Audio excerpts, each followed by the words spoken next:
幾好汁水咧！哇，滿口爆油！今日咧，我獨家分享我哋呢啲秘製燒鵝嘅製作流程俾大家。整燒鵝咧，首先要識揀鵝。咁啊，一般咧係鵝乸靚過鵝公嘅。咁啊，呢隻鵝公係有個計啊。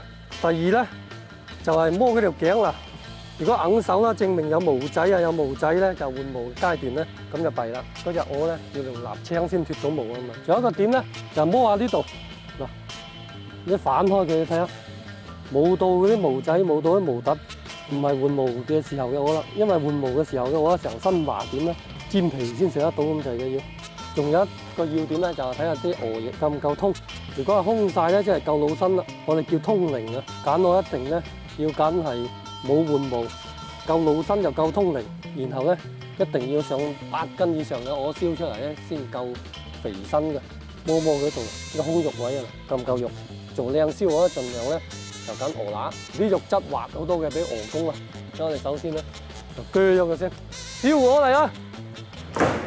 隻鵝湯乾淨之後咧，就同佢打下氣，加油加油加油咁啦。哦，燒鵝咧可以膨脹，做人咧千祈唔好膨脹啦。就啱先啊，放喺地下佢拍嘅時候，一拍啊魚啊，好似呢啲翼咁樣。所以咧，湯鵝之前千祈唔好放隻鵝落地嘅。以前老一輩咧啊，中意係湯乾淨晒醃好味先泵氣咧，但係我哋咧係中意泵咗氣先開籠嘅。燒鵝最重要啊，挖乾淨個肺啊！料頭、薑蒜同埋紅葱頭，跟住咧陳皮，跟住仲有蠔油，加少少十三香啊啲味粉。好，而家到第二步啦。燒鵝咧係要斬咗對翼，斬埋啲腳嘅。而家將啲蠔油味粉撈好佢先，撈勻佢，省籠，將啲味料咧成個籠省勻，再放啲料頭入去嘅，放埋啲陳皮絲。而家放啲陳皮水入去添，整到啲汁水豐富啲，同埋咧咁風咧燒出嚟隻鵝咧入味啲啊！搞掂晒咧，起針啦，一定要縫得夠實啦，唔係一嘢流晒啲味出嚟。縫好之後，成支針拍晒入去。頭先咧只係令隻鵝成隻咧皮同肉分離，而家第二次咧令隻鵝第二次再沖脹晒啲氣，完全分離開晒，吹皮咁先靚㗎。而家打完氣要即刻落水啊！嚟，咁落皮係有咩作用啊？啲皮啊收縮，跟住啲皮得爽啲。收完即刻又要過冷，跟住咧而家掛鵝啦，開始吹皮啊，攞去，等佢乾一乾咧，準備上皮水，跟住咧開始吹噶啦，定晒型啊！嗱，起晒網格噶啦，啲皮咧全個範圍離開晒成隻鵝啲肉嘅見唔見啊？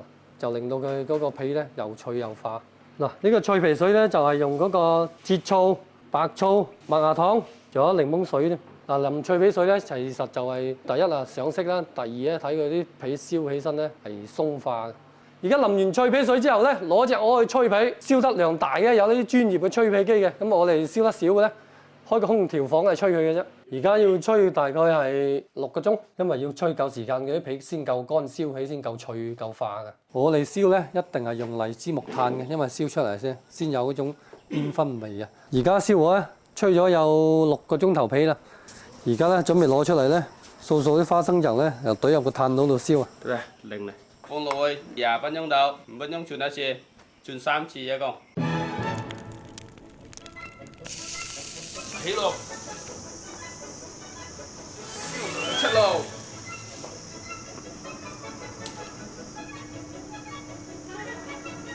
哇！你睇嗱，而家燒好㗎啦，呢啲咧就係化皮燒鵝啊！我比較中意食化皮燒鵝多過玻璃皮啊，純果木炭燒。嚟，而家叫廚師斬咗佢先。哇！好多大髀汁啊，流髀啊，成隻髀喎。係。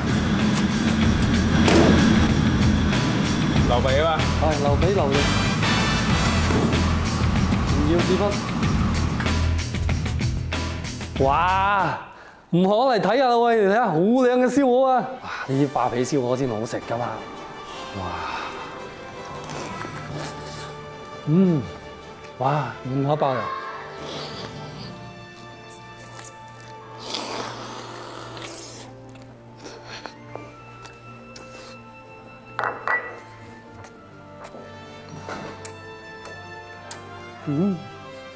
中意我嘅朋友咧，記得關注我哋貓哥揾食。